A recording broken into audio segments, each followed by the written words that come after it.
Hi friends, spicy kitchen ಚಾನಲ್ಗೆ ನಿಮ್ಮೆಲ್ರಿಗೂ ಸ್ವಾಗತ. ನೋಡಿ, ಈ ಥರ ಬಿಸಿ ಮಾವಿನಕಾಯಿ ಉಪ್ಪಿನಕಾಯಿ, ಇದು ಬಿಸಿ ಅನ್ನದ ಜೊತೆ ತುಪ್ಪ ಹಾಕ್ಕೊಂಡು ಬಿಸಿ ಬಿಸಿ ಮಾವಿನಕಾಯಿ ಚಟ್ನಿ ಮಿಕ್ಸ್ ಮಾಡಿಕೊಂಡು ತಿಂತಾಯಿದ್ರೆ ತುಂಬಾ ಟೇಸ್ಟಿಯಾಗಿರುತ್ತೆ.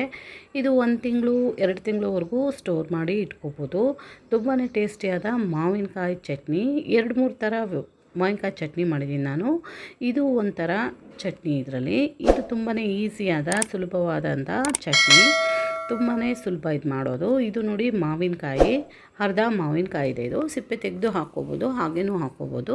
ಇದು ನೋಡಿ, ಮಾವಿನಕಾಯಿ ಹಚ್ಚಿರೋ ತಿರುಳು ಇರುತ್ತಲ್ಲ, ವಾಟೆ ತಿರುಳು, ಅದನ್ನು ಇದಕ್ಕೆ ಮಿಕ್ಸ್ ಮಾಡಿ ಮಾಡ್ತಾಯಿದ್ದೀನಿ. ಇದಕ್ಕೆ ರುಚಿಗೆ ತಕ್ಕಷ್ಟು ಉಪ್ಪು ಹಾಕಿ, ಇದು ನೋಡಿ ಖಾರದ ಪುಡಿ. ಇದು ಉಪ್ಪಿನಕಾಯಿಗೆ ಹಾಕಿರೋದು ಮೆಂತೆ, ಸಾಸಿವೆ ಎಲ್ಲ ಹುರಿದುಬಿಟ್ಟು ಮಾಡಿರೋ ಅಂಥ ಖಾರದ ಪುಡಿ. ಇದನ್ನು ಇದಕ್ಕೆ 2 ಸ್ಪೂನಷ್ಟು ಹಾಕ್ತಾಯಿದ್ದೀನಿ. ಏನು ಮಾಡ್ಕೋಬೇಕು, ಇದನ್ನು ತುಂಬ ನೈಸಾಗಿ ಮಾಡೋದು ಬೇಡ, ಸ್ವಲ್ಪ ರಫ್ ಆಗಿದ್ರೂ ನಡೆಯುತ್ತೆ. ರುಬ್ಕೊಂಡ್ಬಿಟ್ಟು ಇದಕ್ಕೆ ಒಂದು ಒಗ್ಗರಣೆ ಹಾಕೋಣ. ಬಾಣಲಿ ಇಟ್ಕೊಂಡು ಇದಕ್ಕೆ 2 ಸ್ಪೂನಷ್ಟು ಸಾಸಿವೆ ಹಾಕ್ತಾಯಿದ್ದೀನಿ. ಸಾಸಿವೆ ಚೆನ್ನಾಗಿ ಸಿಡಿಬೇಕು. ಇದಕ್ಕೆ ಚಟಪಟ ಅಂತ ಚೆನ್ನಾಗಿ ಸಿಡಿದಿದೆ ನೋಡಿ. ಈಗ ಬೆಳ್ಳುಳ್ಳಿ ಹಾಕ್ತಾಯಿದ್ದೀನಿ. ಬೆಳ್ಳುಳ್ಳಿ ಜಜ್ಜಿ ಆದರೂ ಹಾಕ್ಬೋದು, ನಾನು ಹಾಗೆ ಹಾಕ್ತಾಯಿದ್ದೀನಿ. ಹಾಕ್ಬಿಟ್ಟು ಇದು ಸ್ವಲ್ಪ ಗೋಲ್ಡನ್ ಕಲರ್ ಆಗಿ ಚೇಂಜ್ ಆಗಬೇಕು, ಅಲ್ಲಿವರೆಗೂ ಫ್ರೈ ಮಾಡ್ಕೊಳ್ಳೋಣ. ಮಾಡ್ಕೊಂಡಿದ್ದಾದಮೇಲೆ ಇದಕ್ಕೆ ಒಂದು ಹಿಡಿ ಕರಿಬೇವಿನ ಸೊಪ್ಪು, 1-2 ಒಣ ಮೆಣಸಿನ್ಕಾಯಿ ಇಷ್ಟನ್ನು ಹಾಕಿ ಚೆನ್ನಾಗಿ ರೋಸ್ಟ್ ಮಾಡ್ಕೊಳ್ಳೋಣ.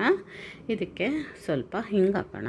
ಹಿಂಗೆ ಹಾಕೋದ್ರಿಂದ ಒಳ್ಳೆ ಫ್ಲೇವರ್ ಬರುತ್ತೆ, ಟೇಸ್ಟು ಚೆನ್ನಾಗಿರುತ್ತೆ, ಚಟ್ನಿ ಕೆಟ್ಟೋಗೋದಿಲ್ಲ. ಹಾಗಾಗಿ ಹಿಂಗೆ ಹಾಕ್ತಾಯಿದ್ದೀನಿ. ಹಿಂಗೆ ಹಾಕಿ ಲಾಸ್ಟಲ್ಲಿ ಫ್ರೈ ಮಾಡಿಕೊಂಡು ಈ ರುಬ್ಬಿರುವಂಥ ಮಾವಿನಕಾಯಿ, ಖಾರದ ಪುಡಿ, ಉಪ್ಪು ಇಷ್ಟನ್ನು ಇದಕ್ಕೆ ಹಾಕ್ಕೊಂಡು ಚೆನ್ನಾಗಿ ಫ್ರೈ ಮಾಡ್ಕೊಳ್ಳೋಣ. ಇದನ್ನು 1-2-3 ನಿಮಿಷ ಚೆನ್ನಾಗಿ ಒಗ್ಗರಣೆಯಲ್ಲಿ ಫ್ರೈ ಮಾಡಬೇಕು. ಇದನ್ನು ಚೆನ್ನಾಗಿ ಫ್ರೈ ಮಾಡಿದ್ರೆ ಇದು ಕೆಟ್ಟೋಗ್ದೇನೆ ಹಾಗೆ ಸ್ಟೋರ್ ಮಾಡ್ಕೊಂಡು ಇಟ್ಕೋಬೋದು. 1 ತಿಂಗಳಿಂದ 2 ತಿಂಗಳವರೆಗೂ ಸ್ಟೋರ್ ಮಾಡಿ ಇಟ್ಕೋಬೋದು. ಇದಕ್ಕೆ ಸ್ವಲ್ಪ ರುಚಿಗೆ ಬೆಲ್ಲ ಹಾಕ್ತಾಯಿದ್ದೀನಿ. ಹುಳಿ, ಉಪ್ಪು, ಖಾರ ಎಲ್ಲ ಬ್ಯಾಲೆನ್ಸ್ ಆಗುತ್ತೆ ಬೆಲ್ಲ ಹಾಕೋದ್ರಿಂದ. ಹಾಕಿ ಚೆನ್ನಾಗಿ ಒಂದು 5-10 ನಿಮಿಷಗಳ ಕಾಲ ನಾನು ಇದನ್ನು ಚೆನ್ನಾಗಿ ಕುದಿಸ್ಕೊಂಡಿದ್ದೀನಿ.